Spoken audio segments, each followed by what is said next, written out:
दहेज की रकम में 10,000 रुपये कम मिलने पर गई बेटे की जान, मां बनी इस कहानी की असली विलेन।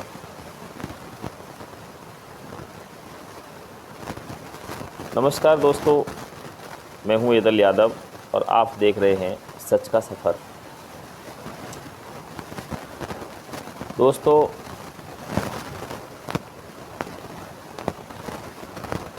उत्तर प्रदेश के कासगंज ज़िले के ढोलना थाना क्षेत्र का एक गांव, जिसमें मात्र 10,000 रुपया दहेज में कम मिलने पर एक नवयुवक ने अपनी जीवन लीला समाप्त कर ली। और इस कहानी की असली विलेन, असली खलनायक उस लड़के की मां निकली। आज दहेज हमारे समाज में इस तरह से हावी हो चुका है कि बेटी चाहे कितनी भी पढ़ी लिखी हो और चाहे कितनी भी गुणवान हो, मगर जब तक उसके पीछे दहेज की एक मोटी सी रकम लड़का पक्ष को नहीं पहुंचती है, तब तक उसको उस घर में मान सम्मान नहीं मिलता। यूपी के ढोलना थाना क्षेत्र के एक गांव की घटना है, जो अभी आज से 10-15 दिन पहले की बात है। कुछ नाम और गांव के नाम मैं आपको इसलिए बताना उचित नहीं समझ रहा हूं कि इस घटना को यूं के त्यों ही दबा दिया गया। कुमरपाल नाम का एक युवक था, जिसकी शादी आज से 1.5 वर्ष पूर्व पटियाली क्षेत्र की एक युवती से हुई थी और दोनों परिवारों की रजामंदी से शादी तय हुई थी।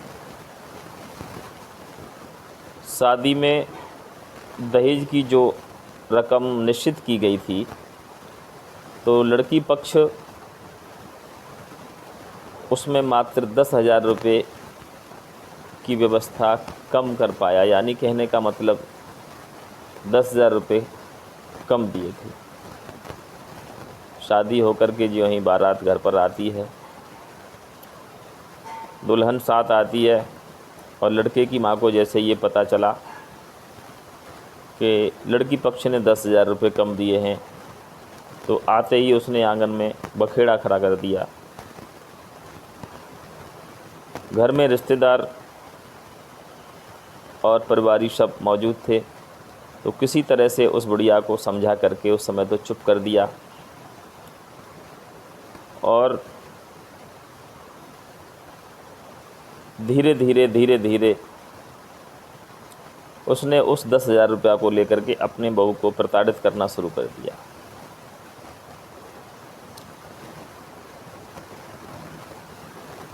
पुत्र वधू और बेटे में आपस में तालमेल बहुत अच्छा था, जिसको देख करके रिश्तेदार, परिवारी और ग्रामीण सभी कहते थे कि आप उस 10,000 रुपये की बात को भूल जाइए, आपको बहू सभ्य परिवार की मिल गई है। लेकिन उसके दिमाग में वो चीज़ घर कर गई कि मेरे पास तो इतनी ज़मीन थी, मेरे पास 2-2 मकान थे, लेकिन लड़की वालों ने 10,000 रुपये कम दे करके मेरी नाक काट दी।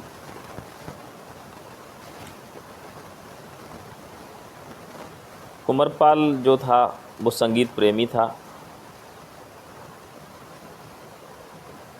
एक हद जब क्रॉस हो गई, माँ की कलेसें जब हद से ज़्यादा बढ़ने लगीं, तो डिस्ट्रिक्ट एटा के नियरेस्ट उसके जो संगीत गुरु थे, अपने परिवार यानी अपनी पत्नी को लेकर के उनके पास पहुंच गया और उनके गुरु ने उन्हें अपने बेटे और पुत्र वधू का वो सम्मान दिया और कम से कम उस लड़के को 1 साल बतौर पुत्र और पुत्र वधू के रूप में अपने घर पर रखा। मगर उसकी माँ की जो हरकतें जारी रहीं और ये हरकतें यहाँ तक बढ़ गईं कि कुंवरपाल के जो संगीत गुरु थे, मैं नाम आप लोगों के बीच में खोलना उचित नहीं समझ रहा हूँ, क्योंकि इस घटना को यूं ही दबा दिया गया। इस घटना की कहीं कोई एफआईआर नहीं हुई, कहीं कोई शिकायत नहीं हुई।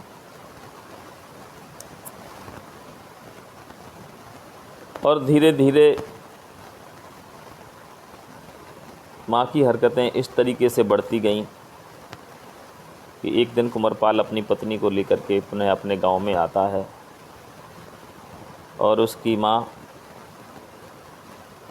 बेटा और पुत्र वधू को उस दहेज वाली बात को लेकर के जलील करती है, लज्जित करती है। तो हार थक के कुंवरपाल अपनी पत्नी को ससुराल भेज देता है और माँ कहती है मैं तेरी दूसरी शादी कर दूंगी, और हजारों कमियां अपनी पुत्र वधू में गिनवाती है। मगर उसका तो मन अपनी पत्नी में पूरी तरह से रमा हुआ था। कुंवरपाल इस कान सुनता है और उस कान निकाल देता है।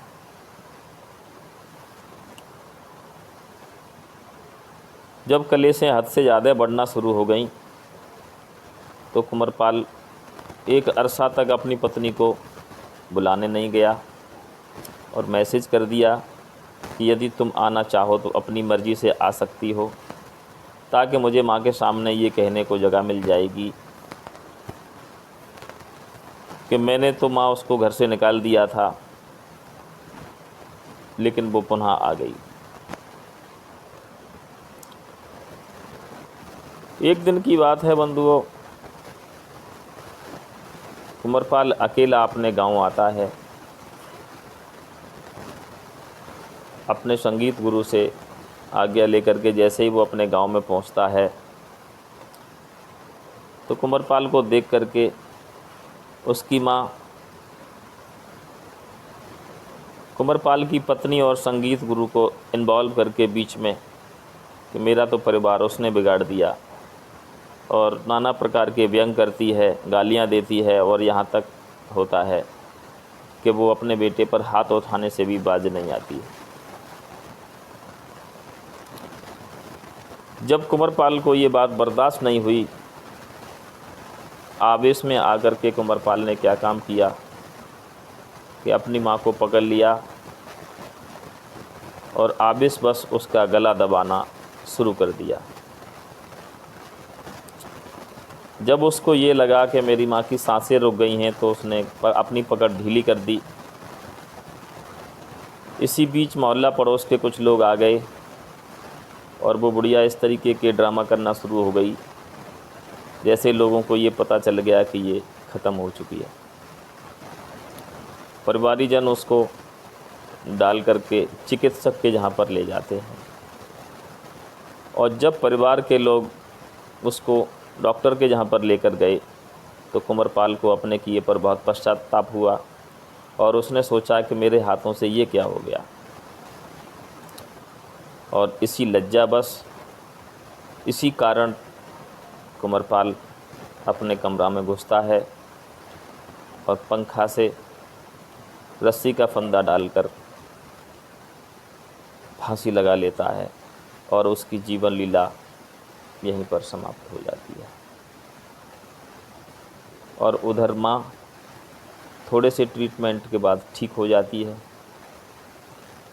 और तब जब उसको डॉक्टर के जहाँ से लेकर के गांव में पहुँचते हैं तो सबकी आंखें फटी की फटी रह जाती हैं।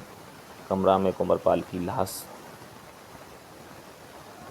फांसी के फंदे पर झूल रही थी। आनन फानन में उस लाश को वहाँ से उतारा जाता है और शीघ्र उसको लेकर के दाह संस्कार कर दिया जाता है। दोस्तों, इस कहानी को आप तक पहुँचाने के पीछे मेरा मकसद सिर्फ यही था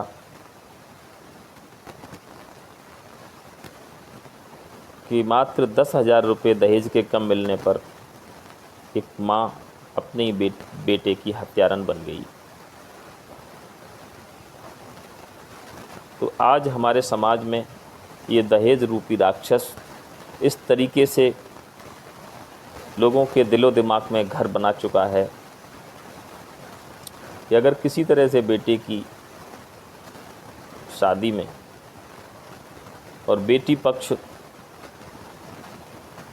अपनी लाचारी मजबूरी बस अगर कुछ चीज़ों पर खरा नहीं उतरता है तो उसकी सज़ा उसकी बेटी को या तो अपनी जान गंवा करके देनी पड़ती है या जीवन पर्यंत उसको ससुराली पक्षों के ताने सुनने पड़ते हैं। लेकिन यहाँ तो ये कहानी ही उल्टी हुई। काश कुंवरपाल की माँ ने उन 10,000 रुपये की जिद न की होती, अर्थात उसे अपनी शान न बनाया होता, तो आज एक हंसता खेलता परिवार इस दहेज रूपी राक्षस की भेंट न चढ़ जाता।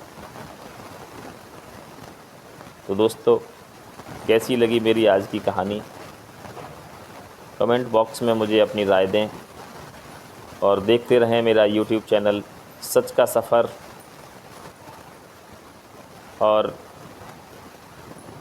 मेरे इस यूट्यूब चैनल सच का सफ़र को लाइक करें, सब्सक्राइब करें और यदि मेरे द्वारा सुनाई हुई सत्य पर आधारित कहानियाँ यदि आपको अच्छी लगें तो प्लीज़ शेयर करना ना भूलें। मिलता हूँ पुनः एक नई वीडियो के साथ, तब तक जय श्री कृष्णा, जय श्री राधे।